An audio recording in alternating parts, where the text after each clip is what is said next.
The second that catapult fires, you don't feel speed, you feel erased. Your vision narrows, your lungs work hard, breathing becomes difficult. 3 times the weight of your own body presses down on your chest like the ocean itself is trying to swallow you whole. And it does all of this in 5 seconds, not minutes, seconds. This is what it feels like to launch off a US Navy aircraft carrier. And once you understand what those 5 seconds really cost, physically, humanly, geopolitically, you'll never see American naval power the same way again. So before we talk about what this thing does to your body, let's talk about what's actually doing it. Because the engineering here is insane. The US Navy runs 2 types of catapult systems. The older one is the C-13 steam catapult, which has been launching jets since the 1950s. It works by storing massive amounts of steam pressure. We're talking the equivalent of unbelievable horsepower, and then releasing it in one controlled violent burst down a 300-foot track. The newer system, called EMALS, Electromagnetic Aircraft Launch System, is installed on the USS Gerald R. Ford, the most expensive warship ever built at $13.3 billion. EMALS doesn't use steam at all. It uses linear induction motors, the same basic physics as a railgun, to accelerate the aircraft more smoothly and with far more precision. This can also handle aircraft ranging from lightweight drones to a fully loaded FA-18 Super Hornet, weighing 66,000 pounds. At peak operational tempo, a carrier's catapult system can launch many aircraft in rapid succession. And here's what should stop you cold.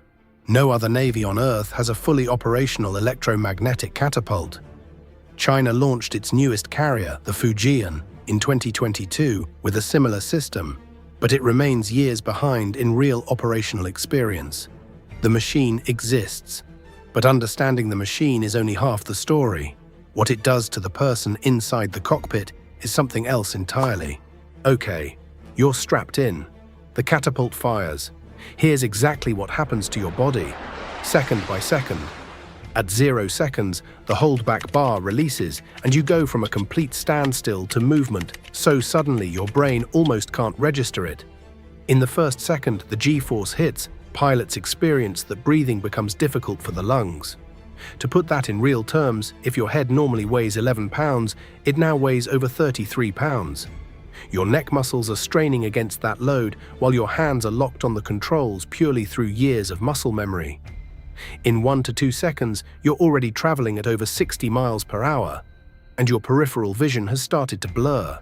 The blood in your body is being pushed downward by the force, away from your brain, which is exactly why pilots are trained to tense their core and legs, to keep blood where it needs to be. Then, in 2 to 3 seconds, you hit 100 miles per hour. The ocean is rushing beneath you. The carrier deck, which is only about 60 feet above the waterline, is already behind you. At 3 to 5 seconds, you cross 165 miles per hour. The catapult track ends, all 300 feet of it shorter than an American football field. And the force disappears almost instantly. Pilots consistently describe this moment as the strangest part. 1 second, your body is being crushed into the seat. The next second, the pressure is completely gone and you're airborne over the open ocean. Naval aviators have described the full experience as being punched by the entire ocean at once. The whole sequence, 0 to 165 miles per hour, happens in the length of time it takes to read this sentence out loud. But here's the part that should genuinely unsettle you. This insane, violent, perfectly engineered sequence isn't just a cool spectacle. It's one of the reasons the United States can project power across the world's oceans. So why does a 5-second catapult launch translate into global military dominance? Here's the geopolitics, and it's nothing that most people realize. The US currently operates 11 nuclear-powered aircraft carriers. A Nimitz-class carrier holds between 70 and 90 aircraft. It carries approximately 3 million gallons to sustain combat operations for weeks without resupply. Its nuclear reactor runs for 20 years without refueling. That means it can operate about 12 miles off a coastline in international waters, where most nations have limited options, legal, diplomatic, or military, to respond. Although the rest of the world combined operates more than 12 carriers total, most of which are smaller, conventionally powered, and critically, most launch aircraft using a ski jump ramp instead of a catapult. That distinction matters enormously. A ski jump launch means your aircraft takes off under its own engine power with no external acceleration assist, which forces pilots to take off with less fuel and fewer weapons to keep the aircraft light enough to get airborne. A catapult-launched aircraft carries a full weapons load, full fuel, and full strike capability from the moment it leaves the deck. That gap in capability is why the 1996 Taiwan Strait crisis became a turning point in modern geopolitics.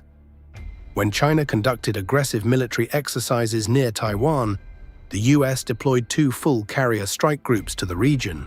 China had no answer, no counter-move. That humiliation went straight to the top of Chinese military planning. They began their career program almost immediately after. Their latest carrier, the Fujian, launched in 2022 with electromagnetic catapults.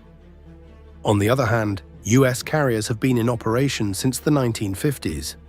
They also operate entirely from international waters, meaning they need no permission, no diplomatic agreement, and no foreign base to strike anywhere within thousands of miles. During Gulf War operations, US carriers launched sorties around the clock from the Persian Gulf, independent of any host nation's politics.